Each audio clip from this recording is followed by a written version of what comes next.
कि भारत के राजनीतिक इतिहास में झारखंड के माथे पर हेमंत सोरेन जी ने छाप दिया है कि यहाँ का मुख्यमंत्री भाग गया 40 घंटे के लिए। झारखंड पुलिस के साथ साथ जो लोग भी उनके सुरक्षा में शामिल थे उनको इन जवाबों को प्राप्त करना चाहिए कि कौन दोषी है। हेमंत सोरेन जी को अपने दल के अंदर एक भी जनप्रतिनिधि जो एमएलए हैं वो सक्षम नहीं नजर आ रहे हैं जो राज्य के मुख्यमंत्री का दायित्व संभाल लें। कांग्रेस है, आरजेडी है कि वो कैसा राज्य में नेतृत्व देना चाहते हैं, किस तरह की सरकार। वो लोकतांत्रिक मूल्यों की बात करते हैं, यात्रा करके चल रहे हैं, पूरा भारत जोड़ रहे हैं। झारखंड टूट रहा है उसकी चिंता नहीं है। झारखंड के चतरा सीट से सांसद सुनील कुमार सिंह इस वक्त हमारे साथ है। सर, जिस तरह से इस तरह सियासी उठापटक झारखंड में चल रहा है उससे क्या लगता है, क्या अनुभव हो रहा है कि आखिर आगे क्या होने वाला है?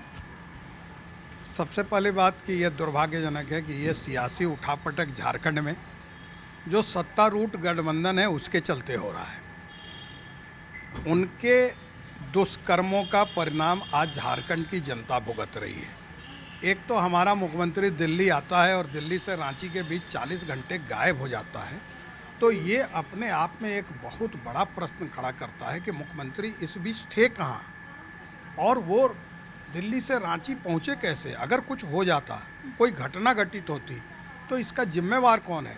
तो झारखंड पुलिस के साथ साथ जो लोग भी उनके सुरक्षा में शामिल थे उनको इन जवाबों को प्राप्त करना चाहिए कि कौन दोषी है और उस पर कार्रवाई हो। दूसरी बात, जिस तरह से आज ये रांची पहुँचे हैं और ईडी का सामना करने जा रहे हैं और ईडी के सामना के पूर्व इन्होंने विधायक दल की बैठक और बाकी करके जो नेता चुनने का जो संकेत दिया है, वो संकेत ये बता रहा है कि हेमंत सोरेन जी को अपने दल के अंदर एक भी जनप्रतिनिधि जो एमएलए हैं वो सक्षम नहीं नजर आ रहे हैं जो राज्य के मुख्यमंत्री का दायित्व संभाल लें।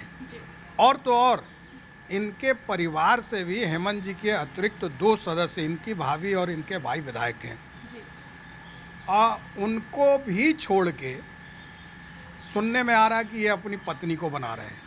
तो एक तो ये ऑलरेडी पार्टियां परिवारवादी हैं और लेकिन ये इस केस में इनको अपने परिवार पर भी भरोसा नहीं है।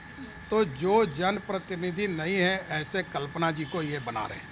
अब इसमें विचार करना चाहिए जो इनके सहयोगी संगठन है, कांग्रेस है, आरजेडी है, कि वो कैसा राज्य में नेतृत्व देना चाहते हैं, किस तरह की सरकार। वो लोकतांत्रिक मूल्यों की बात करते हैं, यात्रा करके चल रहे हैं, पूरा भारत जोड़ रहे हैं। झारखंड टूट रहा है उसकी चिंता नहीं है, क्योंकि हमारे माथे पर तो हमारे मुख्यमंत्री ने लिख दिया कि भारत का झारखंड एक ऐसा राज्य है जिसका मुख्यमंत्री 40 घंटे फरार रहा है।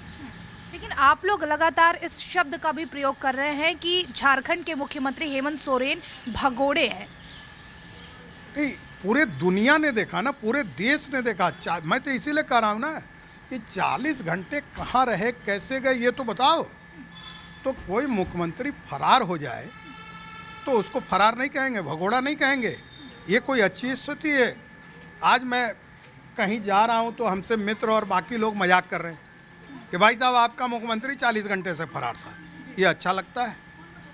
तो मैं यही कह रहा हूँ कि भारत के राजनीतिक इतिहास में झारखंड के माथे पर हेमंत सोरेन जी ने छाप दिया है कि यहाँ का मुख्यमंत्री भाग गया 40 घंटे के लिए। तो ये दुर्भाग्यजनक स्थिति है और ऐसे स्थिति से उबरने के लिए मुझे तो लगता है कि महामहिम गवर्नर महोदय को पहल करनी चाहिए कि क्यों जो राज्य की स्थिति है, मुख्यमंत्री गायब हो जाए, लॉ एंड ऑर्डर की दुर्दशा हो जाए। मुख्यमंत्री अगर दिल्ली आए हैं तो अपने पीछे किसी को सेकंड मैन भी नहीं छोड़ के आए, तो निर्णय कौन लेता? तो ये सारी बातें स्पष्ट कर रही हैं कि आज झारखंड में कानून का शासन नहीं है। जो गठबंधन जेएमएम कांग्रेस का गठबंधन है, ये एक दूसरे के भ्रष्ट आचरण को ढांकने के लिए, छुपाने के लिए और जनता की गाढ़ी कमाई पर लूट करने के लिए काम कर रहे हैं। लेकिन सर, विधायक दल की बैठक भी हुई, ऐसे में अब सवाल ये है कि हेमंत सोरेन एक तरफ अपनी पत्नी यानी कि कल्पना सोरेन को मुख्यमंत्री बनाना चाहते हैं, लेकिन वहीं उनकी भाभी सीता सोरेन ये कह रही हैं कि मुख्यमंत्री अगर कोई बनेगा तो सीता सोरेन बनेगी। और ऐसा कहा जा रहा है कि बीजेपी और सीता सोरेन के बीच कुछ कॉन्टैक्ट्स भी हुए हैं। देखिए, पहले बात तो ये बेमानी है कि बीजेपी और सीता सोरेन के बीच कोई कांटेक्ट हुआ है। हम उनको अकेले को मुख्यमंत्री बनाने की स्थिति में नहीं है, इसलिए ये प्रश्न बेमानी है। हाँ, लेकिन जो बात मैं कह रहा हूँ ये तय है ना कि जेएमएम के अंदर सब कुछ सही नहीं चल रहा है। यानी कि अपनी ही पार्टी में फूट पड़ती हुई नजर आ रही उनके अपने ही पार्टी में फूट है, और फूट किसकी ओर से? उनके परिवार के सदस्य की ओर से। तो एक तो परिवारवादी पार्टियों का जो पहला लक्ष्य होता है परिवार के कुनबे को लेके चलना, तो इनके तो परिवार का ही कुनबा बिखर रहा है। इसलिए मुझे लगता है कि झारखंड के लिए अच्छा नहीं हो रहा है। आगे देखिए क्या स्थितियां उत्पन्न होती हैं।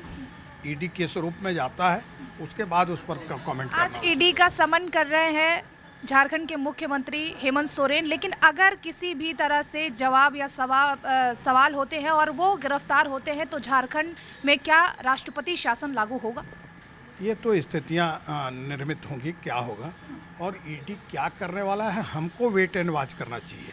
लेकिन जो हेमंत सोरेन और उनकी पार्टी है उसकी सारी एक्टिविटी ये बता रहा है कि वो दोषी हैं, इसलिए वो तैयारी कर रहे हैं। लेकिन हम लोग को नहीं पता है कि ईडी क्या करने वाला है, इसलिए उसका वेट करना चाहिए और फिर जैसी स्थिति होगी वो देखते हैं हम लोग। बहुत बहुत शुक्रिया। और ये थे हमारे साथ बीजेपी सांसद सुनील कुमार सिंह, जिनका साफ तौर पर कहना ये है कि ईडी क्या कुछ एक्शन लेती है इसको देखना होगा, यानी कि वेट एंड वॉच, और फिर देखना होगा कि आखिर झारखंड में क्या कुछ स्थितियां बनती हैं।